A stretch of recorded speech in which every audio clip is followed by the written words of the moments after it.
नमस्कार, टीवी9 राजस्थान पर आपका स्वागत है। आपके साथ मैं हूं भविष्य त्यागी। बीते दिन राजस्थान से एक बड़ी खबर निकलकर सामने आई है। दरअसल खबर यह है और खबर के साथ साथ सवाल भी है कि क्या कांग्रेस पार्टी ने राजस्थान में यह तय कर लिया है कि मुख्यमंत्री का चेहरा अशोक गहलोत ही होंगे, और क्या इसका एक तरीके से औपचारिक ऐलान भी क्या कांग्रेस पार्टी करने जा रही है या कर दिया है। ऐसा हम इसलिए कह रहे हैं क्योंकि बीते दिन कांग्रेस पार्टी के आधिकारिक ट्विटर अकाउंट से एक वीडियो शेयर किया गया। यह वीडियो यूं तो मारियो गेम का वीडियो था, लेकिन इस मारियो गेम के वीडियो के जरिए यह दर्शाया गया कि मुख्यमंत्री अशोक गहलोत अपनी जन सरोकार की जो योजनाएं हैं उनके रिवॉर्ड्स पॉइंट जो हैं वो कलेक्ट कर रहे हैं। और आखिर में इस वीडियो के संदेश आता है नारे के साथ कि राजस्थान में फिर से गहलोत सरकार। वो तस्वीर, वो वीडियो भी हम आपको दिखाएंगे और उस पर चर्चा भी करेंगे। सवाल ये उठ रहा है कि क्या सचिन पायलट का पत्ता पूरी तरह से काट दिया है मुख्यमंत्री अशोक गहलोत ने, और अब आने वाले चुनावों में मुख्यमंत्री का चेहरा अशोक गहलोत ही होंगे? और अगर ऐसा है तो फिर सचिन पायलट आखिर अब क्या करेंगे? हालांकि इससे पहले चुनावों में जाने की बात वो सहज रूप से कह चुके हैं, लेकिन किसी तरह की कोई औपचारिक बात सीएम फेस को लेकर अभी तक सामने नहीं आई थी। लेकिन इस वीडियो ने, मारियो गेम के इस वीडियो ने बहुत से सवाल खड़े कर दिए हैं। हालांकि इन सवालों का जवाब जरूर सचिन पायलट भी आलाकमान से लेना चाहेंगे कि आखिर जब आलाकमान और राहुल गांधी ने इन दोनों ही नेताओं को पार्टी का एसेट बताया था, तो फिर जो ये खींचतान थी इसको और हवा इस वीडियो के जरिए क्यों दे दी गई?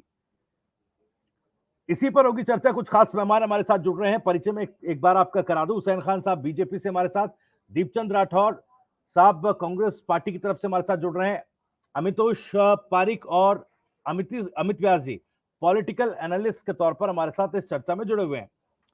बहुत बहुत स्वागत सभी मेहमानों का। दीपचंद राठौर जी, सबसे पहला सवाल आप ही से कर रहा हूं, क्या पार्टी ने तय कर लिया है औपचारिक तौर पर कि अब मुख्यमंत्री अशोक गहलोत के नाम पर ही चुनाव लड़ा जाएगा?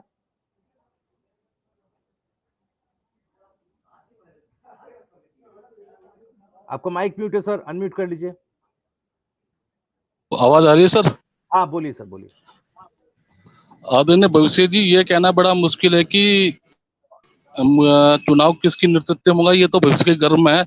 लेकिन कहीं ना कहीं जिस तरह माननीय मुख्यमंत्री जी जो अपनी योजनाओं के द्वारा जनता की प्रदेश को लुभाने का काम कर रहे हैं, तो उससे लग रहा है कि निश्चित तौर से कहीं ना कहीं मुख्यमंत्री का दाव कांग्रेस पार्टी इसी मुख्य अशोक गहलोत जी पे ही लगा सकती है। ये सबसे बड़ा पैसा देखो, जिस तरह उन्होंने भी नया एक 19 जिले और 3 संभाग राजस्थान की जनता को देकर एक ऐतिहासिक फैसला लिया है, तो कहीं ना कहीं ये कहना बिल्कुल सही होगा कि ये मतलब अब की बार का जो दाव है माननीय जननायक अशोक गहलोत जी के नेतृत्व की ओर देखा जा रहा है।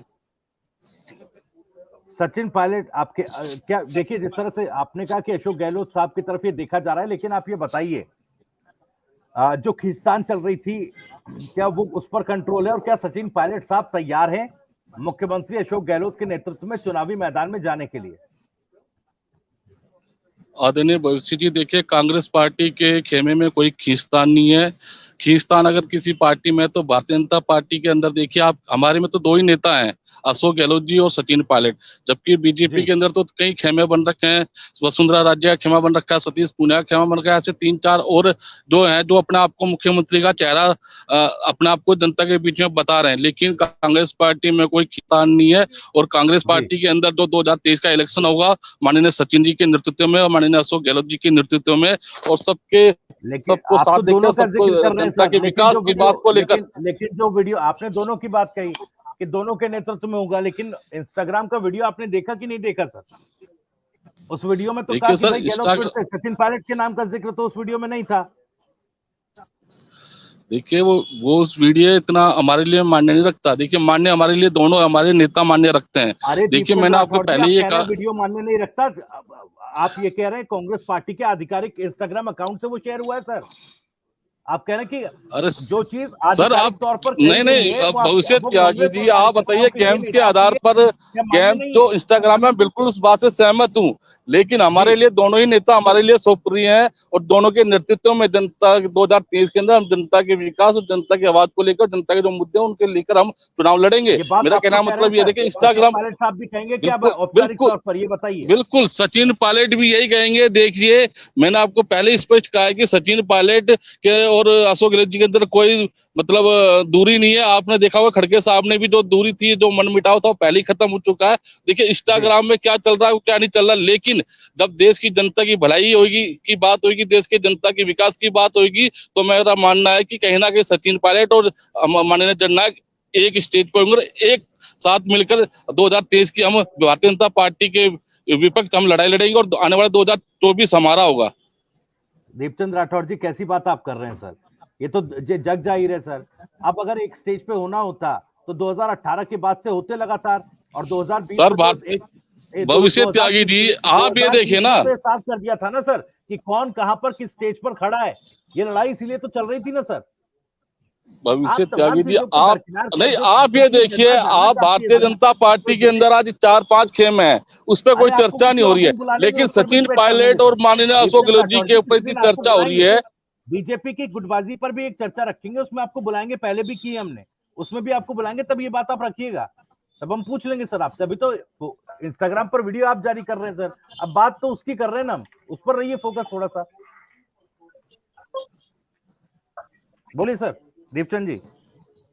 देखिए भविष्य त्यागी जी, मैंने आपको पहले ही वक्तव्य में कह दिया था कि जो माननीय अशोक गहलोत जी और सचिन पायलट ने जो आप खींचातानी बता रहे हैं, ऐसा कुछ नहीं है। जहां दो बर्तन होते हैं वो खड़कते जरूर है, लेकिन कहीं ना कहीं शीर्ष नेतृत्व के द्वारा एक जगह उनको मतलब सबको सम्मिलित किया जाता है। और देखिए मैं आने वाले चुनाव के बारे में भी ये कर रहा हूँ, जिस तरह माननीय अशोक गहलोत जी अपने निर्णय ले रहे हैं और सचिन जी को भी इससे कोई दोहरा ही नहीं है, मैं तो खुले मन से कह रहा हूँ चीजें।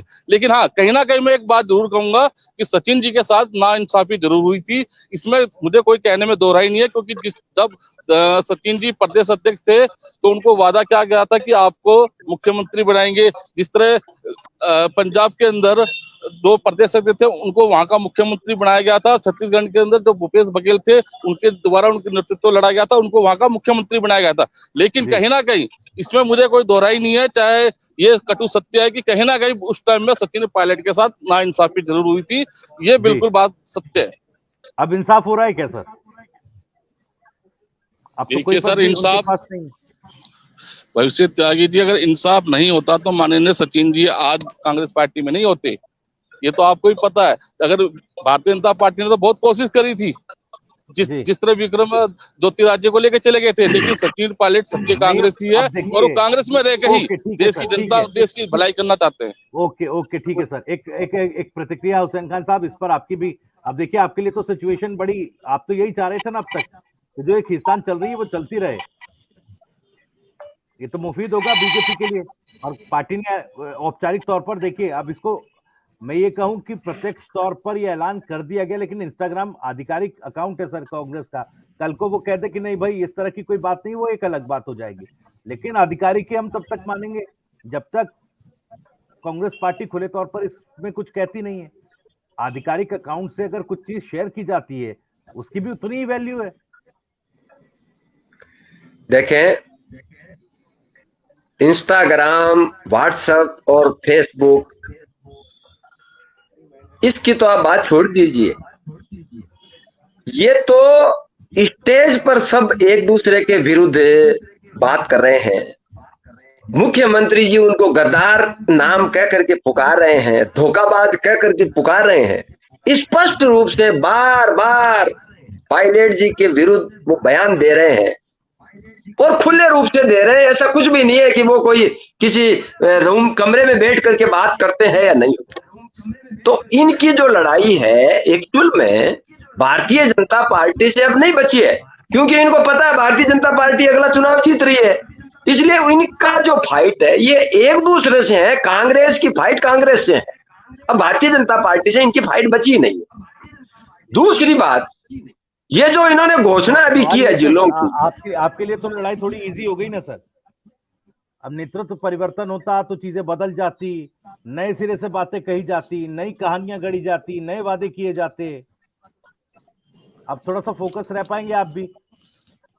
अब ऐसा है साहब, जी जिस तरीके से कांग्रेस ने इस राज्य को गतरस में डाला है, किसी भी सेक्टर में देख लीजिए, किसी भी क्षेत्र में देख लीजिए, जिस तरीके से जनता हैरान, परेशान और ठगी हुई सी महसूस कर रही है, इन्हीं बातों ने, इन्हीं कार्यकलापों ने इनको जनता के मन से अलग कर दिया है। अब चूंकि आने वाले दिनों में जब ये हार का सामना करेंगे तो ये एक दूसरे पे ठीक ना डालेंगे कि साहब अगर हम एक होते तो शायद चुनाव जीत जाते। इसलिए आने वाली हार का सामना करने के लिए इन्होंने अभी से तैयारियां पूरी शुरुआत कर दी है। सचिन पायलट साथ हैं, अगर साथ नहीं होते तो पार्टी से अलग होते। पार्टी में है ना वो सर अभी तक? ऐसा है साहब, वो पार्टी में केवल नाम मात्र के हैं, फॉर्मेलिटी आधारित है।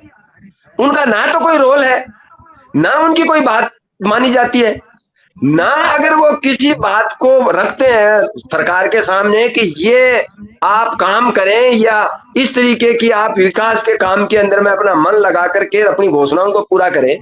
सरकार अगर कोई भी बात पायलट साहब कहते हैं तो उसके विरुद्ध ही काम करती है। यानी वो कोई भी काम ऐसा करना नहीं जो पायलट साहब ने कह दिया है। और जहां तक अब ये घोषणाओं की बात है तो हमारे कांग्रेस के नेताजी ने भी कहा है कि जिस तरीके से अशोक गहलोत साहब ने जो लुभावनी घोषणाएं की है, ये सबसे पहला शब्द था, क्योंकि जिस आदमी के दिमाग में अगर कोई चीज होती है वो मुंह से भी निकलती है। तो हमारे टिकम चंद जी ने कहा अभी कि दीप चंद जी ने, सॉरी, कि जो जिस तरीके की लुभावनी घोषणा अशोक जी ने की है, अभी लगता है उनका फायदा होगा। अरे जब घोषणा ही लुभावनी है तो फायदा किस बात का होगा? आप ठीक है, थोड़ा सा डाइवर्ट कर दे रहे हैं। चलिए मैं लौटूंगा आपके पास एक एक करके, बाकी का भी मैं रिएक्शन ले लूं। अर्चित गुप्ता साहब, मैं पहले आपके पास आ रहा हूं, उसके बाद पॉलिटिकल एनालिस्ट का रुख करूंगा। भाई ये जो वीडियो आपने देखा होगा कांग्रेस के आधिकारिक इंस्टाग्राम अकाउंट से शेयर किया गया, यूं तो सियासत जो है शतरंज की खेल की तरह माना जाता है, लेकिन राजस्थान की सियासत में मारियो का गेम जो है वो सियासत में शह और मात तय कर रहा है। तो अब तो ऐसा लग रहा है कि कांग्रेस ने तय कर दिया सीएम फेज जो है गहलोत साहब होंगे। क्या लग रहा है आपको, पायलट साहब का क्या रुख होगा, किस तरह से आप देख रहे हैं इसे?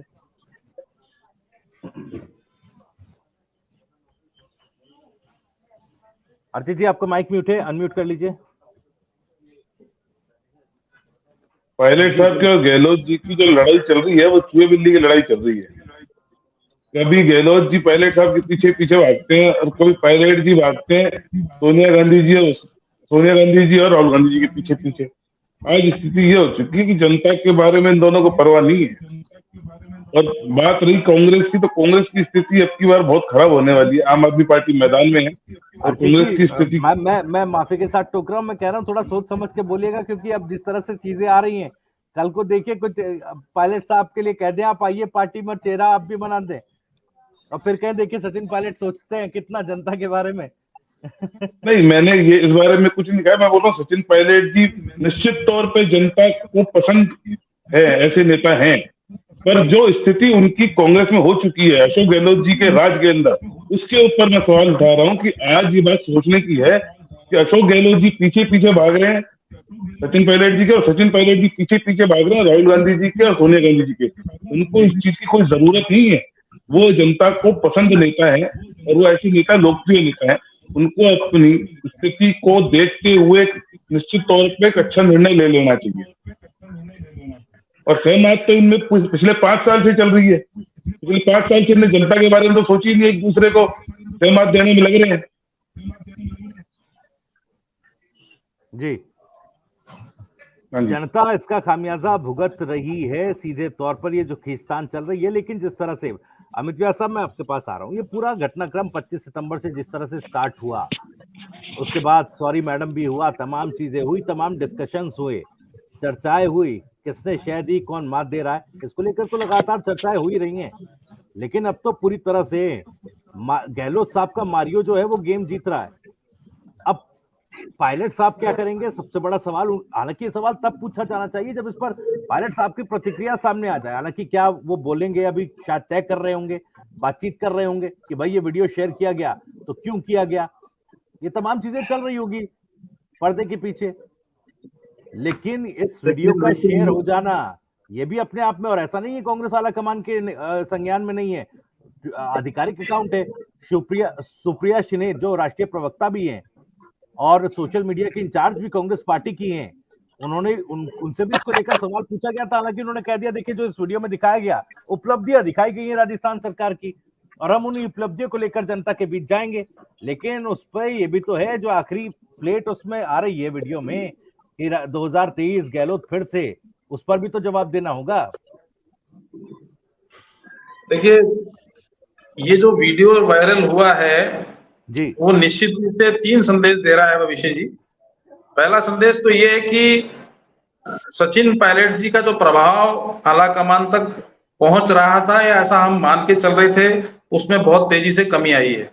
जी, दूसरी बात ये कि राहुल गांधी जी की जो भारत जोड़ो यात्रा की गई थी, उसके पीछे उद्देश्य जो यही था कि भाई संगठन के कार्यकर्ताओं को मजबूत बनाना था और जो आपसी अंतर्कलह थी उसको दूर करने का प्रयास करना था। लेकिन जब देखा कि आलाकमान को ऐसा महसूस हुआ कि कहीं ना कहीं चीजें उनके फेवर में नहीं है, या यूं कह लीजिए कि उनका जो प्रभाव है केंद्रीय स्तर से यानी आलाकमान के रूप में वो भी कम हुआ है। क्योंकि जो सितंबर की जो घटना थी, आप उस बात से अंदाजा लगा सकते हैं कि अशोक गहलोत ने उस समय पर ही अपना शक्ति प्रदर्शन करके शो ऑफ कर दिया था कि सीएम तो मैं ही रहूंगा, आने वाले टाइम में अगर इलेक्शन होते हैं तो उस समय पर भी मैं सीएम के फेस के रूप में ही आऊंगा और समय आने पर मैं उसकी उपस्थिति दर्ज करा दूंगा। तो पिछले जो बजट सत्र चालू हुआ तो उसमें अशोक गहलोत जी की जो प्रस्तुति रही उससे 2 बातें निकल के आई। एक तरफ तो उन्होंने ये स्पष्ट कर दिया, और वो घबराए भी हुए थे, ऐसी बात नहीं है, बजट भाषण से पहले जिस प्रकार से उनसे गलती हुई वो ये निश्चित बात ये मान की जा रही थी कि कहीं ना कहीं पायलट जी का प्रभाव उनके ऊपर बना हुआ था, कोई फोबिया था पायलट फोबिया के नाम से, और आज भी वही फोबिया है उनके ऊपर। क्योंकि अभी तक जितनी भी घोषणाएं की गई हैं वो सब आनंद फानंद में की गई, उनका कोई धरातलीय स्वरूप नहीं है। देखिए, ओपीएस की बात कर लीजिए या चिरंजीवी योजना की बात कर लीजिए, या अभी जो नए 19 जिले बने हैं और 3 संभाग बनाए हैं। देखिए, जब आप कोई भी घोषणा करते हैं, जब तक उसका धरातलीय स्वरूप नहीं हो, क्योंकि नए जिले बनाओगे तो सीमांकन की समस्या आएगी, भौगोलिक दृष्टिकोण से उसका मूल्यांकन करना जरूरी है। राम लोहिया जी इस समय पर ना हिंदुस्तान में नहीं विदेश में रह रहे हैं, जब उनसे कोई प्रश्न पूछा जाता है तो उनका उत्तर यह निकल के आता है कि भाई मेरी जानकारी में नहीं है, मैंने तो रिपोर्ट 11 मार्च को सबमिट करा दी थी। लेकिन जब आप कोई नए जिले बनाते हो या संभाग बनाते हो तो वहां पर जो वित्तीय जो भार पड़ेगा जिलों के ऊपर, या उसके लिए अलग से जो प्रशासनिक ढांचा तैयार करना पड़ेगा, उसकी अभी तक कोई तैयारी नहीं है।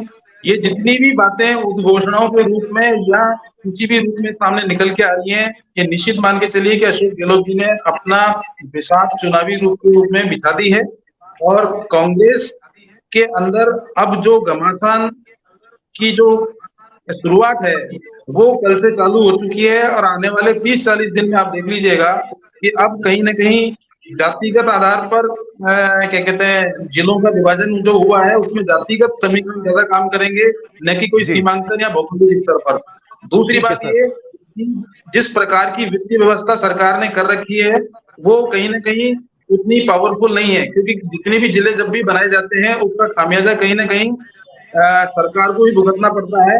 हालांकि उसका लाभ जरूर जनता को मिल सकता है, क्योंकि उसमें कई लोगों को पदोन्नति की जब बात आएगी या कोई फाइनेंशियल बेनिफिट देने की बात आएगी तब तो सरकार के आधार से वो चीजें जनता तक पहुंच जाएंगी।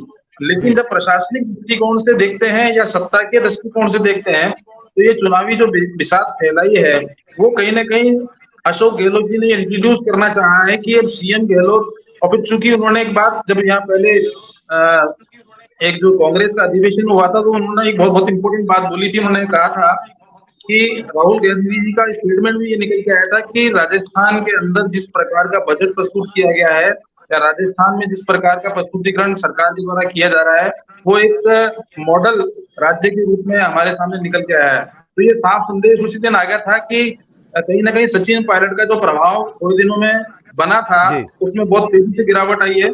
पर चूंकि अशोक गहलोत जी ने जिस प्रकार से अपना प्रस्तुतिकरण सितंबर में किया था, उससे उन्होंने जग जाहिर कर दिया था कि साहब मैं ही एक ऑप्शन हूँ सीएम के लिए, दूसरा ऑप्शन जी नहीं है। पहले जैसे पैसे करके तो उन्होंने अपनी इमेज गुजरों वाले नेता की कम कर दी सचिन पायलट जी ने, लेकिन आज की स्थितियों को देखते हुए तो सीधा सीधा सा इंडिकेशन ये जा रहा है कि अब आला कमान का प्रभाव राजस्थान में भी कम हुआ है। वहीं जी आला कमान की जो इफेक्टिवनेस देखी जा रही थी राहुल गांधी जी की या सोनिया गांधी जी की, उनका चुप रहना और खड़गे जी साहब का सामने उपस्थित होना कहीं ना कहीं हर तरीके से क्वेश्चन मार्क लगा रहा है। और रही बात ठीक है। बीजेपी की, तो बीजेपी ओके को सर, इसका फायदा या नुकसान क्या होगा ये तो बात की बात है, बिल्कुल सर, लेकिन कहीं ना लौटूंगा मैं कहीं आपके पास, रणनीतिक लौटूंगा रूप से लौटूंगा सर। ओके, लौटूंगा सर। अमितोष जी, आपने दो दो महत्वपूर्ण बातें कही। आलाकमान की एक कमजोरी, व्यवस्था भी यहाँ पर निकलकर सामने आई है, मजबूर नजर आए हैं वो, और मजबूत नजर आए हैं अशोक गहलोत साहब। ऐसा लग रहा है कि सियासत के चारों कोने जो हैं अपनी मुट्ठी में गहलोत साहब ने कर लिया, और उसका असर इस वीडियो में जो हम ये दिखा रहे हैं, देखिए ये वीडियो जो कांग्रेस के इंस्टा अकाउंट से, आधिकारिक इंस्टा अकाउंट से शेयर किया गया है, इसके लास्ट प्लेट जिसमें गहलोत फिर से होने की बात कही जा रही है, इसीलिए हम ये डिबेट भी कर रहे हैं। अमितोष पारिक साहब, मैं कांग्रेस की मजबूती, गहलोत साहब की, माफ कीजिएगा, आलाकमान की व्यवस्था, मजबूरी और गहलोत साहब की मजबूती पर सवाल करूंगा, राठौर साहब से भी। लेकिन उससे पहले सवाल ये जो इमीडिएट एक सवाल उठ रहा है कि अगर वाकई ऐसा है तो फिर क्या कांग्रेस में रहकर ये गाना गाते रहेंगे क्या सचिन पायलट, कि जीना यहां मरना यहां, इसके सिवा जाना कहां? भविष्य जी, जो विषय आज है इसको मैं थोड़ा सा समय लेते हुए गंभीरता से आपके समक्ष रखना चाहता हूँ, और मेरे जो सम्मानित पैनलिस्ट बैठे हैं इनके समक्ष भी। जी आप ये बिल्कुल। जब वीडियो देखेंगे तो इस वीडियो के अंदर में जहां जहां अशोक गहलोत को दिखाया हिट करते हुए, वहां वहां उनकी योजना का विवरण भी दिया गया है। लेकिन बिल्कुल आप ये देखिए कि पेपर लीक माफिया को पकड़ने में आज राजस्थान और उनके ऊपर कार्रवाई करने में राजस्थान सरकार अभी भी असमर्थ है। ये उसमें उसको सक्सेसफुल दिखाते हैं।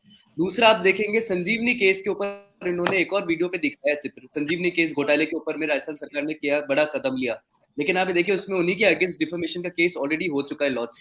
माननीय मुख्यमंत्री और लगातार गजेंद्र सिंह शेखावत जी उसके ऊपर प्रेस कॉन्फ्रेंस दिखते हुए नजर आते हुए दिखाई दिए हैं। और जी ऐसे अन्य कई पॉलिसीज के ऊपर हम बात करेंगे। आप एक और बात देखेंगे कि अभी सबसे बड़ा नारा चल रहा है माननीय अशोक गहलोत जी का, कि आप मांगते मांगते थक जाएंगे, मैं देते देते नहीं थकूंगा। लेकिन इसका जिस तरह से राजनीतिक पार्टी अपने हिसाब से किसी बात को रखती है, वैसे इसका इंटरप्रिटेशन भी पूरा नहीं कर पाती है। मेरे नजरिए से और मेरे व्यक्तिगत तरीके से ये है कि आप मांगते मांगते थक जाएंगे, मैं देते देते नहीं थकूंगा, पर पूरा कर पाऊंगा ये भी आश्वासन नहीं करूंगा। तो जिस तरह से आज राजस्थान सरकार अपने लगातार निरंतर बजट की घोषणाएं करती आ रही है, और चुनावी साल को देखते हुए, सत्र को देखते हुए अपनी फिर 19 जिले की आपने घोषणा कर दी। आपको जी भविष्य जी में और सम्मानित पैनलिस्ट बैठे हैं इनके समक्ष लाना चाहता हूं कि 1971 का सेंसस आया था। उस 1971 के सेंसस के बाद लगातार जो डिस्ट्रिक्ट्स थे उनका एरिया स्क्वायर किलोमीटर कम होता जा रहा था, और जिसके लिए second law reform commission report ने कहा था कि आप अगर लगातार डिस्ट्रिक्ट्स को बढ़ाते रहेंगे अपने पॉलिटिकल गेन के लिए, तो एक बहुत ही मेजर डिविडेंड की तरह साबित होगा। आपने डिस्ट्रिक्ट्स की घोषणा तो कर दी, आपने 19 जिले तो घोषित कर दिए, लेकिन क्या जो वर्तमान में डिस्ट्रिक्ट्स थे उन तक आप पहुंच पाए? विकास के तौर पे नहीं पहुंच पाए। आपने जी सड़कें कितनी बना दी अभी तक की डिस्ट्रिक्ट्स के अंदर में? मैंने अभी पूर्व में आपकी बात विवाद डिबेट जो थी वसंत जी, उस पर बात रखी थी कि जैसा दिव्य मदेना जी ने बात कही थी कि मेरी 44 सड़कें जो है वो नहीं बन पा रही है, लेकिन वो सिर्फ 44 नहीं, 70 प्रोजेक्ट्स राजस्थान में ऐसे हैं जो अभी तक कंप्लीट नहीं हो पाए थे। टोंक ले लीजिए, सीकर ले लीजिए, उदयपुर ले लीजिए, ऐसे अन्य कई। एशियन डेवलपमेंट बैंक और वर्ल्ड बैंक रिपोर्ट आई थी जिससे एक्सटीरियर हेल्प से राजस्थान अपनी सड़कें बना रही थी राज्यों के जिलों के अंदर में। वे ये कहते हैं कि 2000 रुपए में ऑलरेडी, करोड़ रुपए में ऑलरेडी दे चुके हैं राजस्थान को। 4000 करोड़ का बजट रखा था राजस्थान सरकार ने सड़क बनाने का, पर नहीं बना पाए अभी तक। तो ये तो वर्क इन प्रोग्रेस की रिपोर्ट जो उनकी खुद की तरफ से आ रही है। अब आती है बात कि अशोक गहलोत के नेतृत्व में चुनाव लड़ा जाएगा, सचिन गहलोत के नेतृत्व में। दीपेंद्र राठौड़ जी ने एक बात कही थी कि हमारी पार्टी में सिर्फ 2 ही नेता है। तो आप ये बात मानते हैं कि आपकी पार्टी में सिर्फ 2 ही नेता है और सारे जो है सिर्फ उन नेताओं का समर्थन करते हुए दिखाई देंगे? और आपकी पार्टी में तो सबसे बड़े नेता जो है, जिनको आप राहुल गांधी अपना नेतृत्व करते हुए मानते हैं, उन्होंने भी हाल में पीसी में कह दिया था unfortunate I am MP, member of parliament, जिसको सही करा बाद में अनफॉर्चुनेट फॉर यू।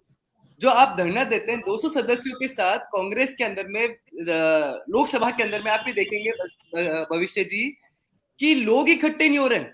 जो पार्टी इनको सपोर्ट करती थी वही इनसे दूर हो गई है। जी तो आप किस तरफ की बात करें? आप टीएमसी आपसे दूर हो चुकी है। तो आप ये बात देखें कि निरंतर रूप से देश के अंदर में, राष्ट्र के अंदर में भी लोग कांग्रेस से टूटते जा रहे हैं, राजनीतिक दल कांग्रेस से टूटते जा रहे हैं, क्योंकि कांग्रेस का एक बात पता चली है कि देश पार्टी बन चुकी है। रही बात मल्लिकार्जुन खड़गे की, जैसे कि दीपेंद्र राठौर जी ने कहा, मल्लिकार्जुन खड़गे ने तो जब यहाँ पर आए थे राजस्थान दौरे के ऊपर, तब तो बात कही कि पार्टी के अंदर में मतभेद है, लेकिन आप ये देखिए क्या होता है, अशोक गहलोत जी मना कर देते हैं कि मैं पार्टी का पद स्वीकार नहीं करूंगा, पर मल्लिकार्जुन खड़गे जी पार्टी के अध्यक्ष बन जाते हैं, उसके बाद राष्ट्रीय अध्यक्ष बन जाते हैं। माकन जी ने तो बात कही थी यहाँ पे शांति धारीवाल जी के अगेंस्ट भी, पर शांति धारीवाल जी लगातार निरंतर रूप से अपनी भाषा शैली का असंयमता से प्रयोग करते हुए दिखाई देते हैं, अशोक गहलोत उनको सपोर्ट करते हुए दिखाई देते हैं। अभी हाल में विधानसभा में प्रताप सिंह खाचरियावास जी के ऊपर भी एलिगेशन लगाए थे राजेंद्र राठौड़ ने कि आपकी सरकार के अंदर में निःशुल्क गेहूं की जो वितरण की योजना थी, उसमें ढंग से वितरण नहीं हो पाया। 10 डीलरों के अगेंस्ट कार्रवाई है, 1000 क्विंटल आपने भ्रष्टाचार कर लिया, 400 क्विंटल का भ्रष्टाचार कर लिया, 200 क्विंटल का कर लिया, कोई कार्रवाई नहीं हुई इनके ऊपर भी। तो निरंतर रूप से राजस्थान सरकार जो है वो सिर्फ आश्वासन देने में आगे बढ़े हुए हैं, जितने जिले आप बनाएंगे उतनी दिक्कत आएंगी। प्रशासनिक योजनाएं कहां से लेके आएंगे आप, प्रशासनिक अधिकारी कहां से लेके आएंगे आप, जिला के ऊपर ग्राम के ऊपर में कैसे लोगों तक बात पहुंचा पाएंगे, कैसे विकास करेंगे। 2000 करोड़ का आपने दे दिया, 2000 करोड़ इतना बजट कहां से लाएंगे, क्योंकि आपने तो अभी अपने बजट काल के अंदर में पूरा बजट बता दिया था, और लगातार बजट बढ़ता जा रहा है लेकिन विकास उतना ही नीचे होता जा रहा है। तो मुझे लगता है भविष्य जी ये एक आश्वासित योजना है, एक आश्वासित घोषणा है, और अगर आपने इतनी घोषणा करनी थी तो उस तरह से उस रिपोर्ट का तो वेट कर लेते। सीनियर आईएएस अधिकारी के अंतर्गत में उस रिपोर्ट को हेड करने के लिए बनाया था, उनका तो वेट कर लेते, उन्हें तो रिपोर्ट ही आपको नहीं दी थी और आपने रिपोर्ट पेश कर दी। इस तरह से मुझे लगता है राजस्थान सरकार सिर्फ एक आश्वासित योजनाएं दे रही है, जिसके उनको खामियाजा 2023 के चुनाव में भुगतना पड़ेगा। बिल्कुल, ये तो दीपेंद्र राठौर जी साफ तौर पर है। देखिए, आप इस तरह से वीडियो जारी कर आप जवाब भी दीजिएगा, आप गिनाते रहिए उपलब्धियां, लेकिन सवाल भी इसको लेकर खड़े होंगे, जनता के बीच जाएंगे और वो जनता पूछेगी। खैर, सवाल वही है सर, फिर से ठीक है, अभी तक तो वीडियो शेयर नहीं हुआ था, पार्टी एसेट बता रही थी दोनों नेताओं को, अब तो पार्टी सीधे कह रही है, देखिए गहलोत फिर से, यानी गहलोत साहब ही होंगे। तो मेरा सवाल जो अमितोष जी से भी मैंने किया कि अब थोड़ी ना वो गाना गाएंगे कि भाई जीना यहाँ मरना यहाँ, अब तो तलाशेंगे कि भाई अर्चित जी की तरफ देखा जाए या फिर हुसैन खान साहब की तरफ देखा जाए, कहीं तो देखेंगे ना सर।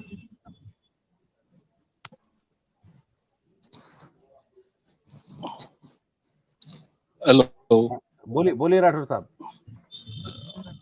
आदरणीय भविष्य त्यागी जी, पहली बात तो मैं अनिल जी व्यास और जो भी प्रवक्ता बोल रहे थे उनको ये बताना चाहूंगा कि ज्यादातर जिले इसलिए खोले जाते हैं कि उनके घर के नजदीक ज्यादा सुविधाएं मिले। और आदरणीय भविष्य जी, राजस्थान की जनता को और आप सबको बहुत बहुत शुभकामनाएं कि राजस्थान सुशासन की दिशा में ठीक बात है सर, लेकिन अमितोष जी ने जो सवाल उठाया उसको भी समझिए, उस एंगल को भी। ये तो हम समझते हैं कि देखिए, हाँ, तो कोई भी इकाई सर मैं अपनी बात तो उसमें विकास की संभावनाएं ज्यादा बढ़ती हैं, वो एक अलग बात है, लेकिन जो स्थिति मेरे को भविष्य त्यागी जी, मेरे को हाँ वो बात तो रखनी दीजिए।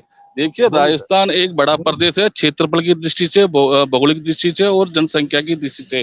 देखिए, राजस्थान का सबसे बड़ा जो इशू है गवर्नेंस का है। बड़े बड़े जिले थे, लोगों को 200 किलोमीटर ट्रेवल्स करके जिलाधीश के पास जाना पड़ता था। माननीय मुख्यमंत्री जी ने ये करके दिखाया कि छोटे जिले होंगे, डिजिटलाइजेशन होगा, लोगों की दिक्कत कम होगी और स्ट्रक्चर बढ़ेगा। जैसे जैसे स्ट्रक्चर बढ़ेगा तो लोगों के काम आसान होगा। जैसे तो ऐलान किया है। अरे सर मैं बताता रहा हूँ सर, देखिए तो बजट के बारे में विपक्ष ने क्या कहा था कि ये बजट तो लुभावना बजट है, लेकिन माननीय मुख्यमंत्री जी ने 70 से 80% धरातल पर उतार के दिखा दिया ना सर। देखिए, मैं वही बात कहना चाहता हूँ भविष्य त्यागी जी, पहले मेरे को बात रखने दीजिए। जैसे जयपुर के 5 टुकड़े किए गए, जो लोग वहां से बहरोड से, कोटपुतली से, दूर से आना पड़ता था, अब वो काम कम हो गया है। और देखिए, दूसरी बात मैं आपको एग्जाम्पल देना चाहूंगा कि डीडवाना और कुचामन को मिलाकर एक जिला बना दिया।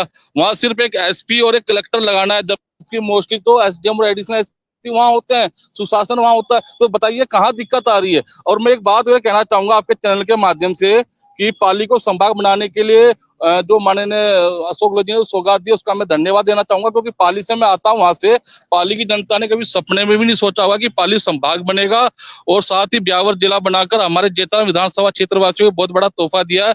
मेरी विधानसभा मगरा ग्राम इलाके में बहुत बड़ा फायदा मिला। उसका एक कारण बताना चाहूंगा कि जो मेरी अंतिम पंचायत है सुमेर, और सुमेर का अंतिम गांव है नारगढ़, इसकी दूरी पाली से 150 किलोमीटर अधिक पड़ती थी और ब्यावर जिला बनाने से इसकी दूरी मात्र 15 किलोमीटर रहेगी। तो सरकारी तंत्र का फायदा माननीय मुख्यमंत्री द्वारा मिल रहा है। तो आप बताइए विपक्ष को कहाँ दिक्कत आ रही है? जहाँ 200 किलोमीटर आम आदमी को जाना पड़ता था, अगर वहाँ 19 जिले खोल दिए हैं, 3 संभाग बना दिए हैं और वही कार्य आपको 10 और 15 किलोमीटर की दूरी में होता है, तो विपक्ष के पेट में क्या तकलीफ हो रही है? विषय पर लौटते हैं ना दीपचंद राठौर साहब। विषय देखिए, काम को लेकर तो आज चर्चा नहीं है, वो तो चलिए ठीक है, एक जिक्र आया, आपने भी जवाब दिया, बाकी वो ठीक है। अभितोष जी ने चीजें रखी, इन तमाम चीजों को लेकर उतना मौका मैंने आपको दिया इस मुद्दे पर अपना जवाब देने के लिए। खैर, काम के मुद्दे पर वोट पड़ेगा नहीं पड़ेगा या पड़ता है राजनीति में, चुनावी राजनीति में नहीं, वो हम सब बेहतर तरीके से समझते हैं। आप, और मुझे लगता है आप मुझसे बेहतर तरीके से चीजें समझते होंगे। खैर सर, लेकिन बात सचिन पायलट को लेकर, विपक्ष को दिक्कत हो ना हो, अब तो सचिन पायलट साहब को दिक्कत होगी ना सर? मैं तो ये बुनियादी सवाल आपसे पूछ रहा हूँ। सर देखिए, सचिन पायलट जी को मैंने आपको पहले ही कह दिया, कोई दिक्कत नहीं है और कांग्रेस पार्टी के अंदर हर कार्यकर्ता के लिए संगठन सौंप रही है, ये सबसे बड़ी बात है। आपके साहब, आप ये देखिए ना, आप कह रहे हैं उनको कोई दिक्कत नहीं, वो लगातार पेपर लीक मामले को लेकर सरकार को घेरते रहे, वीरांगनाओं के मसले पर सरकार को घेरते रहे, सवाल उठाते रहे। देखिए, बिल्कुल मैं उन्होंने घेरा है, वीरांगनाओं को लेकर मुख्यमंत्री को, सरकार को घेरा है। मैं बिल्कुल ये मानता हूँ, पेपर लीक के मामले उन्होंने जो बात की है बिल्कुल सत्य बात की है। मैं आपके चैनल के माध्यम से पूछना चाहूंगा, 18 राज्यों में भारतीय जनता पार्टी की सरकार है, क्या भ्रष्टाचार नहीं होता? क्या पेपर लीक नहीं होते? क्या वहां पर, आप बताइए, क्या नहीं हो रहा वहां पर? देखिए, सरकार के अंदर जहाँ सरकार होती है वहां पर ये चीजें मतलब चल रही है, तो ये राजस्थान का मुद्दा नहीं है, हर राज्य के अंदर ये चल रहा है। लेकिन कहीं ना कहीं ये हर राज्य के मुद्दे के अंदर भारतीय जनता पार्टी तो आवाज भी नहीं उठा रही है। अरे हम तो खुले मन से कह रहे हैं कि जो चीजें उठ रही है। ये कैसा तर्क आप दे रहे हैं कि भाई बीजेपी शासित राज्यों में भ्रष्टाचार हो रहा है तो यहाँ भी हो रहा है, तो आप सवाल क्यों पूछ रहे हैं? ये भी, अरे सर, मैं उसी मुद्दे पर आना चाहता हूँ, आप मेरे को बात रखने नहीं दे रहे। भविष्य त्यागी जी, आप मेरे को बात नहीं रखने दे रहे। मेरा कहने का मतलब क्या है? देखिए, आपने सचिन पायलट और अशोक गहलोत जी के बारे में कहा, तो मैं आपसे एक बात पूछना चाहूंगा। जब ओम माथुर है, वसुंधरा राजे, सतीश पूनिया, ओम माथुर पूर्व राज्य सांसद और पीएम मोदी को चुनौती दे रहे हैं कि सोशल मीडिया के अंदर सुर्खियों में, कि उन्होंने कहा कि किसी की भी गलतफहमी नहीं होनी चाहिए कि अब मैं केंद्रीय चुनाव समिति का सदस्य हूं और जयपुर वाले किसी लिस्ट भेजें, उसका कोई फर्क नहीं पड़ने वाला, तो जहां खड़ा हूंगा वहां खूंटा गाड़ दूंगा। तो इसका मतलब क्या होता है? ये देखिए ना, जबकि सचिन जी ने आज तक ऐसा कोई मतलब इस तरह का कोई बयानबाजी नहीं करी है। सचिन जी ने हमेशा कांग्रेस पार्टी के हित के लिए और राजस्थान के प्रदेश की भलाई के लिए जो कदम है उन्होंने उठाए हैं, लेकिन इस तरह का वक्तव्य नहीं दिया है।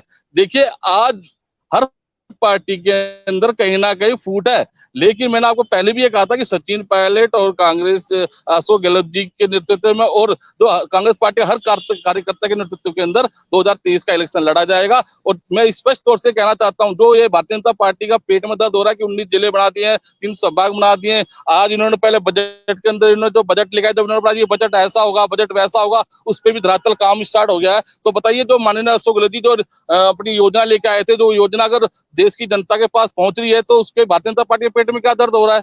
बताइए आप। आज जो मुद्दे होने चाहिए, असली मुद्दे तो ये होने चाहिए जो आज हम जेपीसी की मांग कर रहे हैं अडानी के ऊपर, भारतीय जनता पार्टी नहीं करना चाहती है, क्योंकि हमने तो ये बोला कि आइए आप संसद में चर्चा करिए। जब देश का प्रधानमंत्री वहां जाके विदेश में झूठ बोल रहा है, तो माननीय राहुल गांधी जी का महंगाई पे, बेरोजगारी पे सवाल मांगा, तो ये संसद नहीं चलने देते। पार्लियामेंट में संसद चलेगा, पार्लियामेंट के अंदर पार्लियामेंट को चलाने का किसका हक है? सरकार का है, सरकार आप है और आप खुद ही पार्लियामेंट से दूर भाग रहे हो। तो बताइए विपक्ष क्या करेगा? विपक्ष तो सरकार को आईना दिखाएगा ना सर।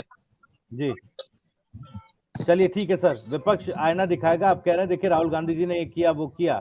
अब मैं तो सवाल ये पूछ रहा हूँ कि जो पायलट खेमे के लोग हैं, आप कह रहे हैं तकलीफ क्या होगी? दीपचंद जी, आप जान रहे हैं ना, विश्वेंद्र सिंह साहब जो कि मंत्री हैं गहलोत साहब कैबिनेट में, पायलट खेमे के माने जाते हैं। 2020 में वो भी वहीं थे जहां पर सचिन पायलट साहब थे।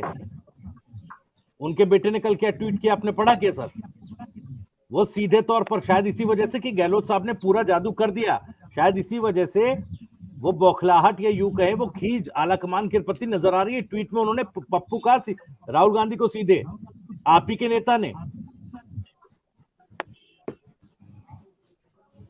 सर देखिए, अगर उन्होंने इस तरह का वक्तव्य कहा है तो गलत है। मैं तो आपके चैनल के माध्यम से कहना चाह रहा हूँ, और मुझे इस चीज का नॉलेज भी नहीं है। चलिए ठीक है, फिर आप ये सोचिए ना सर, जो आप कह रहे हैं कि भाई इस तरह की कोई चीजें नहीं है, विपक्ष को क्या तकलीफ है और हम ये सवाल क्यों पूछ रहे हैं, ये तो पायलट खेमे के लोग हैं ना सर। अब देखिए उधर से तो पूरी तरह से नाराजगी जताई जा रही है अपने बयानों में, और नाराजगी भी ऐसी है कि वह आपके पार्टी के सब जो आप मानते हैं सबसे बड़े नेता, उनको भी इस तरह के शब्दों से नवाज रहे हैं। तो इसका क्या सियासी अर्थ होगा वो आप समझिए। हुसैन खान साहब आप जवाब दीजिए। आप हकीकत में बात यह है कि कांग्रेस जिस तरीके से अलग अलग खेमों में बंटी हुई है, और जिस तरीके से अशोक गहलोत जी ने अभी ये जिस तरीके का एड दिया है, फिर से गहलोत 2023 से 28 इस तरीके का संदेश ये देना चाह रहे हैं, तो ये स्पष्ट रूप से पायलट साहब को चुनौती है कि आप आ जाइए सामने, कर लीजिए आप क्या कर सकते हो। और अशोक गहलोत साहब ही एकमात्र चेहरा आगे आने वाले चुनाव में रहने वाले जी। लेकिन हम ये कहते हैं कि इनके कार्यकर्ता जिस तरीके से दो खेमे में बटे हुए हैं, और ये बार बार ये कह रहे हैं कि भारतीय जनता पार्टी के हमारे जो नेता है उन्होंने ये कहा कि मैं मेरा खूंटा गाड़ दूंगा। आपके टीम में तो तीन कार्यकर्ता तीन खेमे में बटी हुई है, तीन का 5 खेमे में। आप सुने पूरी बात, आप पूरी बात सुने। हमारे जो ओम जी माथुर है, उन्होंने कार्यकर्ताओं का मनोबल बढ़ाने के लिए ऐसा कहा। उन्होंने ना तो चुनौती किसी नेता को दी, ना वो मुख्यमंत्री के दावेदार है और ना वो किसी पद के दावेदार है। अब ये कांग्रेसी जो है जिस तरीके से बहानाबाजी और कारण और अपनी कमियों को सुने, दीपचंद जी, राज्यों को जन आक्रोश धैर्य रखे, आप बताइए सुंदर राज्यों को जन आक्रोश, अरे धैर्य रखे भाई साहब। आज आपने अरे आप धैर्य के बारे में रखे, बोला तो आपने बोला कि वो मुख्यमंत्री आप धैर्य रखे आदरणीय। मैं ये कहता हूं कि जिस तरीके से आपकी कला स्टेज पर सामने आ गई, रोड पर सामने आ गई, सोशल मीडिया पर सामने आ गई और खुल करके सामने आ गई, अब आपके पास में कोई कारण नहीं बनता है कि आप इसके बहानेबाजी ढूंढो। अब दीपचंद जी, आपने अभी कहा कि साहब ये लुभावनी घोषणाएं उन्होंने की है, ये तो करेंगे लुभावनी घोषणाएं, क्योंकि ये कह रहे हैं कैंडिडेट में हूं और मेरी मजबूती को बढ़ाने के लिए मैं घोषणाएं तो कर दूंगा। पॉकेट में पैसा टक्का है नहीं और घोषणाएं करोड़ों की। आपके पास में किस तरीके से आप आय के सोर्स क्या होंगे, कितना प्रशासनिक अमला आपको व्यवस्थाएं करनी पड़ेगी। अब आपको पता है कि आने वाले 2023 के चुनाव में भारतीय जनता पार्टी आएगी, व्यवस्थाएं तो भारतीय जनता पार्टी को देखनी है, हमें तो केवल घोषणा मात्र करनी है। केवल एक कलेक्टर साहब से पार नहीं पड़ने वाली है नए जिलों के अंदर में, बहुत सारा अमला तैयार करना पड़ता है। साहब बजट के अंदर जो 80 से 85% जो बजट था वो धरातल पर उतर चुका है। ठीक है सर, ये अब भाषण अभी होने आपके बहुत, उसके लिए बचाकर रखिए कुछ। हुसैन खान साहब मेरा सवाल सुनिए सर, आप भी इतने हल्के में क्यों आंक रहे हैं? गहलोत साहब देखिए, जिन्होंने आलाकमान तक को आंख दिखा दी, उन्होंने तो सब कुछ समेट लिया, मजबूत कितने वो दिखा दिया। अब आप उनको इतने हल्के, गुटबाजी तो आपके यहाँ भी है सर। अब ठीक है, कंट्रोल आलाकमान करने की कोशिश कर रहा है, वसुंधरा जी ने किया शक्ति प्रदर्शन, फिर कह दिया आलाकमान ने घर बैठिए जरा, उसके बाद कहाँ दिखाई दिया आपको? 4 मार्च के बाद दिखाई दी क्या कहीं शक्ति प्रदर्शन करते हुए? आप बताइए, आया ऊपर से हुक्म कि बैठिए जरा घर, ये सब मत करिए जिससे पार्टी की कलह सामने आए। ये तो चल रहा था ना पार्टी में आपके भी, तो फिर आप अपनी गुटबाजी के बीच इतना हल्के में आंक रहे गहलोत साहब को, जिन्होंने कांग्रेस आलाकमान तक को साइड बैठाकर कह दिया देखिए जो होगा मेरे हिसाब से होगा। ऐसा है, ये आपके मन गढ़ंत आइडिया हो सकते हैं, आप पत्रकार हैं, आपको प्रश्न पूछने का पूरा अधिकार है, लेकिन ना तो हमारे कोई आला कमान से ऑर्डर आया है, ना हमारे आला कमान से किसी टाइप के संदेश आया है। आप इसे सर मनगढ़ंत लगातार, एक सेकंड सुनिए सर, लगातार एक सेकंड हुसैन खान साहब, आप मनगढ़ंत बता रहे हैं, फिर आपकी प्रदेश इकाई को ये ऑर्डर पास क्यों करना पड़ा कि अगर कोई आप आंदोलन या प्रदर्शन करेंगे तो उसमें जिला या फिर प्रदेश इकाई से मंजूरी लेना जरूरी होगा? ये किस लिए आपको ऑर्डर पास करना पड़ा, बताइए जरा। संगठन में मनगढ़ंत बात कह रहा हूं तो संगठन में संगठन को और ज्यादा सुदृढ़ और मजबूत बनाने के लिए कार्यकर्ताओं के बीच में लगातार भारतीय जनता पार्टी का समन्वय बना रहता है और उस समन्वय को मजबूत बनाने के लिए पार्टी लगातार भारतीय जनता पार्टी हुसैन खान बताएं। उससे पहले तो आप कह रहे थे देखिए हमारे पास 50 नेता हैं और 50 नेता अपने अपने स्तर पर पार्टी और कार्यकर्ताओं को मजबूत कर रहे हैं। अब जब ये ऑर्डर पास हो गया तो आप कह रहे हैं कि ये भी उसी के लिए है, और जो मैं बात कर रहा हूँ और जो सवाल पूछ रहा हूँ उसे आप मनगढ़ंत बता रहे हैं। ऐसा नहीं चलेगा ना सर, ये ऐसा नहीं हो सकता जी। ये कहना संगठन का कि पार्टी के अंदर में समन्वय बना करके हमें समन्वय को और मजबूत करना है, कहीं समन्वय में कोई कमी है तो उसमें सुधार करना है, तो ये तो पार्टी को मजबूत करने वाली बात है। इसमें पार्टी में दो मत कहां दिखाई देते हैं? इसमें पार्टी में कहीं दो मत दिखाई नहीं देते।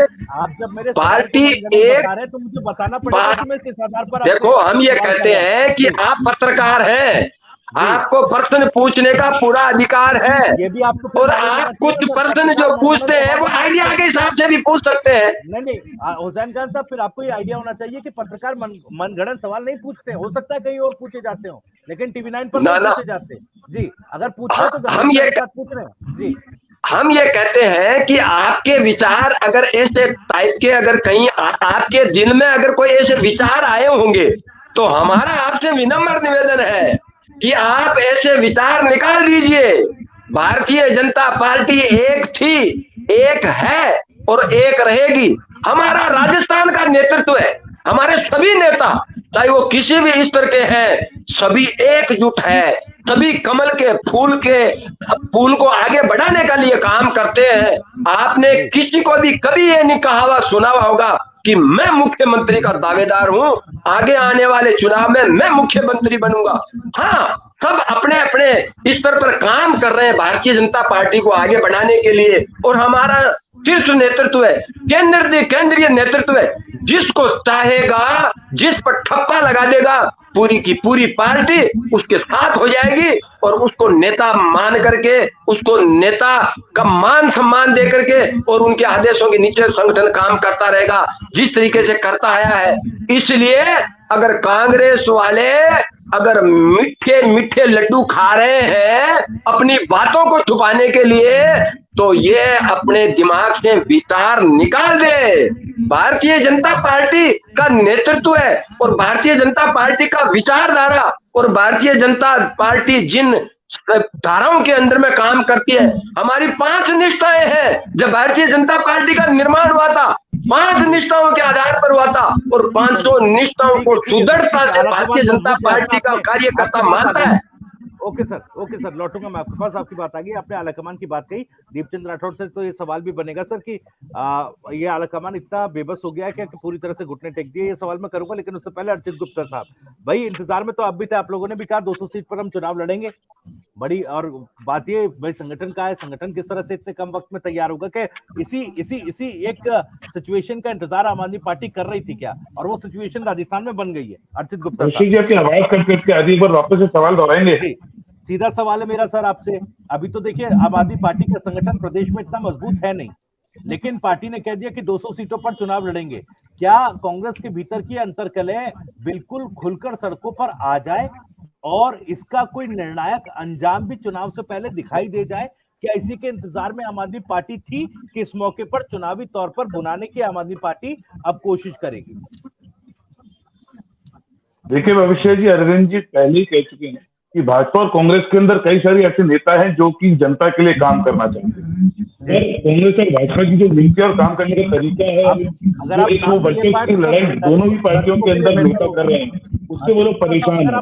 काफी सारे अच्छे लोग बीजेपी और कांग्रेस से परेशान होकर आम आदमी पार्टी की तरफ बहुत ही आशावादी निगाहों से देख रहे हैं, और मुझे लगता है कि इसका फायदा निश्चित तौर पर आम आदमी पार्टी को मिलेगा। बुलाने की बात नहीं, काफी सारे अच्छे लोग जो काम करना चाहते हैं बीजेपी और कांग्रेस, पर बीजेपी के अंदर जैसे आप लोग सभी जानते हैं 12-13 मुख्यमंत्री पद के उम्मीदवार है, कांग्रेस के अंदर 2-3 मुख्यमंत्री पद के उम्मीदवार है, आपस में लड़ाई के कारण जनता के काम नहीं हो रहे हैं, इससे काफी सारे नेता परेशान है बीजेपी और कांग्रेस के, और वो सभी आम आदमी पार्टी में आना भी चाहते हैं, उसका आएंगे भी आने वाले।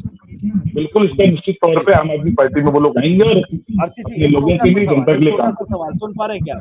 अर्चित जी, मेरी आवाज आ रही है क्या आपको? सुन पा रहे हैं क्या सर आप? अर्चित जी, आवाज नहीं आ रही है। चलिए ठीक है सर। अमितोष जी, मैं एक सवाल कर लूं दीपचंद जी से, उसके बाद अमितोष जी और अमित जी आखिरी कमेंट के लिए आपके पास आ रहा हूं। दीपचंद जी, आखिरी सवाल आपसे है। देखिए, यहाँ पर तो सीधे ऐसा लग रहा है कि कांग्रेस आलाकमान कितना मजबूर और विवश गहलोत साहब के सामने नजर आ रहा है। भाई तमाम चीजें हैं ना, तो आलाकमान की नाफरमानी को लेकर कोई एक्शन हुआ, गहलोत साहब ने सॉरी भी कहा, तमाम चीजें हुई, उसके बाद भी आज इतनी मजबूत स्थिति में गहलोत साहब नजर आ रहे हैं, तो आलाकमान को लेकर सर पूछा जाएगा सवाल।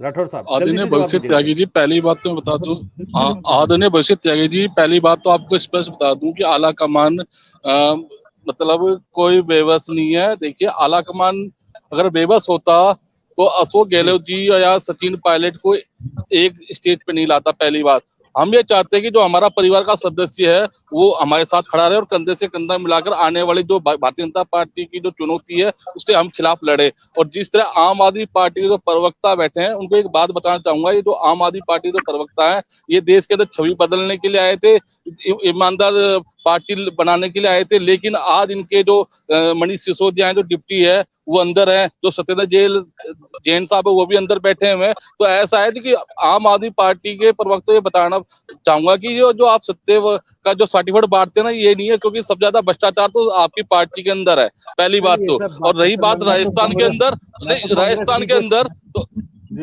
सर, रही बात राजस्थान के अंदर, तो मैं आपको बताना चाहूंगा कि आपके चैनल के माध्यम से कि आम आदमी पार्टी वहां उपस्थिति भी दर्ज नहीं होगी, और जो संघर्ष और जो टक्कर होगी वो भारतीय जनता पार्टी और कांग्रेस पार्टी के बीच में होगी। लेकिन जो आप और भारतीय जनता पार्टी जो प्रवक्ता है उनको भी एक बात बताना चाहूंगा। उन्होंने कहा कि हमारे खेमे में अगर कोई गुटबाजी नहीं है, अगर भाई साहब गुटबाजी नहीं होती तो उन्होंने ओम प्रकाश माथुर ने क्या कहा था, आपको फिर से सुना देता हूँ कि मैं केंद्रीय चुनाव समिति का सदस्य हूँ, जयपुर वालों किसी भी लिस्ट भेजेंगे उससे मुझे कोई फर्क नहीं पड़ता है।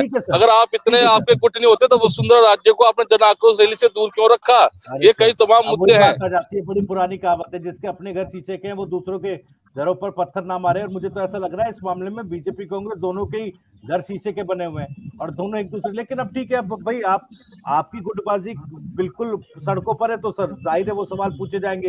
बीजेपी की कोशिश है आलाकमान की कंट्रोल। राजस्थान में तो तीसरी पार्टी का कहीं ठिकाना ही नहीं है। तीसरे फ्रंट को राजस्थान की जनता स्वीकार नहीं करती है, इसलिए आप तो सपना देखने छोड़ दो साहब, आप पार्टी वाले जी।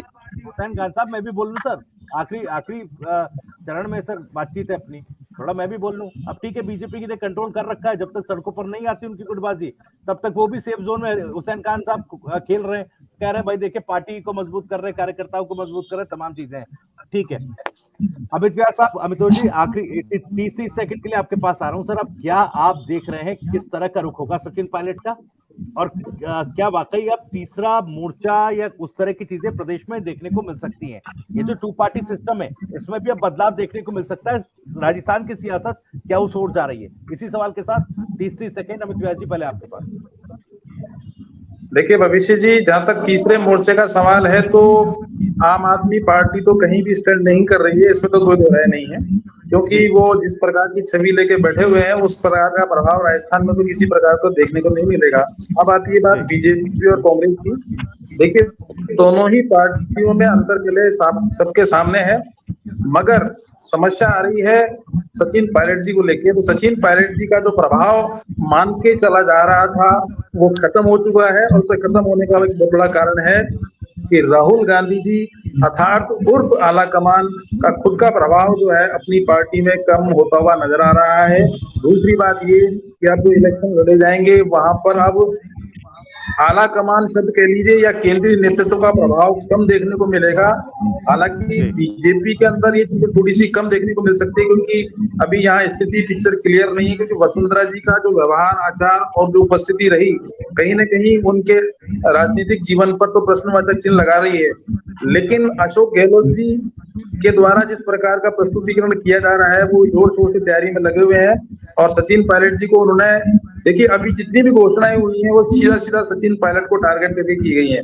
मैंने आपको पहले भी बताया था कि जब तक आप कोई घोषणा करते हैं उसका धरातलीय स्वरूप नहीं होता है तो घोषणाएं केवल निरर्थक ही साबित होती हैं। अभी जितनी भी घोषणाएं आप सुनने को देखने को मिल रही हैं सब की सब केवल डैमेज कंट्रोल करने वाली बात है, क्योंकि जितना भी डैमेज होगा वो सचिन पायलट को होगा। अब रही बात बीजेपी की, तो बीजेपी के अंदर ये तो क्लियर तय हो गया कि वसुंधरा राजे का जो जीवन है या अस्तित्व है वो निश्चित रूप से खतरे में है।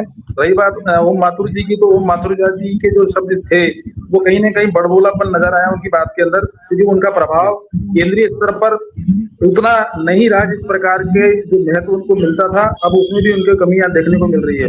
लेकिन कुल मिला के कहानी ये है कि इस पूरे प्रकरण के अंदर सारा खामियाजा जो है वो कांग्रेस को भुगतना पड़ेगा, क्योंकि केंद्रीय नेतृत्व वाला जो शब्द था, आलाकमान जो शब्द था, अब वो कांग्रेस की सिनेरियो से गायब होता जा रहा है।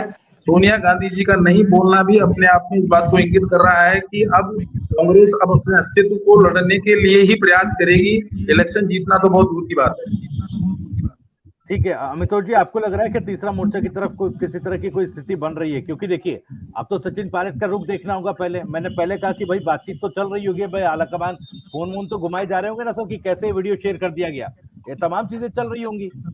अब अगर सचिन पायलट की ये नाराजगी जो अब इस वीडियो के बाद सामने आएगी, वो नाराजगी उनकी सियासत को किस ओर ले जाएगी? और देखिए ऐसी नाराजगी तो चलिए वसुंधरा जी को थोड़ा अलग रखते हैं, पुनिया साहब को अलग रखते हैं थोड़ा सा, किरोड़ी लाल मीणा साहब भी तो हैं, वो भी तो सड़कों पर संघर्ष कर रहे थे कई सालों से, वो अलग अलग मुद्दों पर सड़कों पर देखे गए, लगातार वो बात ये कहते हैं देखिए जो सहयोग मिलना चाहिए था संगठन से वो मिलता है नहीं। नाराजगी तो उसमें भी है सर। अर्चित गुप्ता साहब कह रहे थे कई ऐसे नेता हैं जो कांग्रेस में भी है, बीजेपी में भी है, जो जनता के लिए काम करना चाहते हैं। अब उनका रुख क्या होगा ये देखना होगा ना सर। अभी तो थोड़ा 6 महीने का वक्त है और सियासी समीकरण बदलने में बहुत ज्यादा वक्त लगता नहीं है। बिल्कुल बिल्कुल भविष्य जी, ये बात बिल्कुल साफ तौर से प्रथम दृष्टया स्पष्ट है। ये भी चुनावी साल है और हर चीज को बहुत ही संवेदनशील तरीके से देखा जा रहा है, चाहे वो कोई भी राजनीतिक दल हो। इस बात में कोई दोहराई नहीं है कि आप पार्टी भी अब राजस्थान के अंदर में अपने टिकट्स आजमाएगी। आप एआईएमआईएम की भी बात हो चुकी है, वो भी राजस्थान में आ चुकी है, सीपीआई का भी हो रहा है। थर्ड फ्रंट डेफिनेटली राजस्थान में बढ़ता जा रहा है। आरएलपी आप एनडीए से ऑलरेडी अपना अलायंस तोड़ चुकी है। तो निरंतर रूप से आप देखा जाए कि राजस्थान के अंदर में स्थिति बहुत ही गर्माई हुई है। लेकिन अगर मैं स्पष्टतः बात करता हूँ अगर कांग्रेस सरकार के ऊपर में, तो जैसा कि मैं दीपचंद राठौर जी से यहाँ पर अपेक्षा कर रहा था कि वो अपनी पार्टी का नेतृत्व और स्टैंड ढंग से रख पाएंगे, वो बिल्कुल भी नहीं रख पाए। कुछ बातों के ऊपर उन्हें रखना चाहिए था पर वहां पे भी नहीं बोल पाए। मैं बहुत ही वापिस एक टॉपिक पे आता हूँ भविष्य की, बिना भटके हुए एक बात कहता हूँ कि जिस तरह से राजस्थान सरकार का पूरा आंकड़ा देखेंगे और राजस्थान सरकार की पॉलिसीज और उसके बेनिफिट्स और डेवलपमेंट के ऊपर बात करेंगे, तो आप ये देखेंगे कि राजस्थान सरकार ने जो अभी हाल में कल ही जो घोषणा करी 19 जिलों की, उसमें बहुत ही वो अगर इतना ही था कि 67 ईयर से राजस्थान के अंदर में डिस्ट्रिक्ट्स की मांग करी जा रही थी, लेकिन जो घोषणा करी अभी वो चुनावी देखते हुए करी घोषणा 19 राज्यों को आपने जिलों को घोषित कर दिया, जिसके अंदर में बहुत सारे हेर बदल होंगे। आपके कलेक्ट्रेट, कमिश्नरेट, एसपी, आपके रेवेन्यू कोर्ट्स, ये सारी चीजों के ऊपर देखना था, वो भी नहीं अभी देख पाए। फिर आप आते हैं अनिवार्य एफआईआर के ऊपर में। राजस्थान में आपको पता है कि कैसी लॉ एंड ऑर्डर की स्थिति हो चुकी है। जीरो एफआईआर का कोई कॉन्सेप्ट यहाँ पर नहीं वैलिड हो रहा है। कंपल्सरी एफआईआर से यहाँ पे कुछ इश्यूज नहीं है। अभी लॉ एंड ऑर्डर अपराधी जो 100 दिखा रहे हैं आप इस खेल के अंदर, ये वीडियो के अंदर में अपराधियों के ऊपर कितनी हो रही है, आए दिन यहाँ पे खुलेआम फायरिंग हो जाती है। तो जिस तरह से देखा जाए तो अपराधी भी राजस्थान से बहुत दूर, आज से बहुत दूर जा चुके हैं। लॉ एंड ऑर्डर फेल है राजस्थान के अंदर में। ओल्ड पेंशन स्कीम की बात करते हैं भविष्य जी, जैसे इन्होंने दिखाया पेंशन स्कीम के ऊपर में, आरबीआई अपना ऑलरेडी एक स्टेटमेंट दे चुका है कि ओल्ड पेंशन स्कीम से कितना ज्यादा प्रभाव पड़ेगा स्टेट के ऊपर में और दूसरे एडमिनिस्ट्रेशन के ऊपर में, वो भी राजस्थान सरकार ने नहीं माना। फिर आप दूसरी बात करते हैं एजुकेशन सेक्टर की, तो आप ये देखेंगे कि 7% एजुकेशन सेक्टर जो प्राइमरी का है, मैं पहले भी आपके चैनल के माध्यम से डिबेट में बोल चुका हूँ कि एजुकेशन सेक्टर राजस्थान के अंदर में इंफ्रास्ट्रक्चर पॉलिसी को बहुत वीक कर चुका है। 7% स्कूल, 70% स्कूल है जिसके अंदर में टीचर नहीं है, राइट टू डिसेबिलिटीज का एक्ट का आपका प्रॉपर इम्प्लीमेंटेशन नहीं है, कितनी चीजें हैं। फिर आप देखेंगे हेल्थ सेक्टर पे राइट टू हेल्थ के लिए अभी घेराव की बात आई है। तो इस तरह से निरंतर रूप से राजस्थान सरकार जो है अपनी पॉलिसीज को जिस खेल के माध्यम से दिखाना चाहती थी, उस खेल के माध्यम से मैं भी बताता हूँ कि राजस्थान सरकार सिर्फ खेल बना चुकी है इस राज्य को। जब चाहे मन चाहे घोषणा कर देना, उनको पूरा ना करना, जो है उनके ढंग से इम्प्लीमेंट ना करना, ये राजस्थान सरकार की पद्धति हो चुकी है। इस तरह से वो चलते आ रहे हैं। रही बात तीसरे फ्रंट की, और डेफिनेटली तीसरा फ्रंट तो उतर ही रहा है। हर पार्टी के अंदर में मनभेद हो सकते हैं, मतभेद भी हो सकते हैं, लेकिन इसका मतलब ये नहीं कि पार्टी टूट जाए। जिस तरह से राजस्थान कांग्रेस और भाजपा के बीच में यही सबसे बड़ा अंतर है। राजस्थान कांग्रेस टूटती हुई नजर आ रही है, बल्कि भाजपा सरकार, भाजपा पार्टी जो है वो अपने आप में मनभेद और मतभेद को सही करते हुए एकाग्र होकर चुनाव लड़ने की तैयारी में है। इस वजह से जी सरकार चलिए ठीक है, अब आगे क्या होगा सचिन पायलट का रुख, इस खबर पर हमारी नजर बनी रहेगी और इस खबर से जुड़ी हर एक अपडेट सबसे पहले आप तक पहुंचाएंगे। राजस्थान में अब सियासी ऊंट किस करवट बैठेगा, खासतौर पर जो सियासत जो खींचतान कांग्रेस पार्टी के भीतर चल रही है, आपसी खींचतान, यानी कि गहलोत बनाम सचिन पायलट को की जो वीडियो इंस्टाग्राम कांग्रेस के इंस्टाग्राम अकाउंट पर शेयर किया गया, उसमें तो साफ है कि गहलोत साहब ही मुख्यमंत्री का चेहरा होंगे। और क्या ये बात कबूल होगी सचिन पायलट को, उनका रिएक्शन क्या होगा, इससे पहले आपको बताएंगे। फिलहाल के लिए बहुत बहुत शुक्रिया हुसैन खान साहब, डॉक्टर अमित व्यास साहब, देवचंद राठौर जी, अमितोष पारिक साहब, अर्चित जी भी हमारे साथ आम आदमी पार्टी से जुड़े, सबका बहुत बहुत शुक्रिया इस चर्चा में शामिल होने के लिए। राजस्थान से जुड़ी और भी तमाम खबरों को सबसे पहले जानने के लिए आप सब्सक्राइब कीजिए TV9 राजस्थान को, और जो दर्शक अभी चर्चा से जुड़े तो जाकर इस पूरी चर्चा को देखिएगा जरूर। नमस्कार।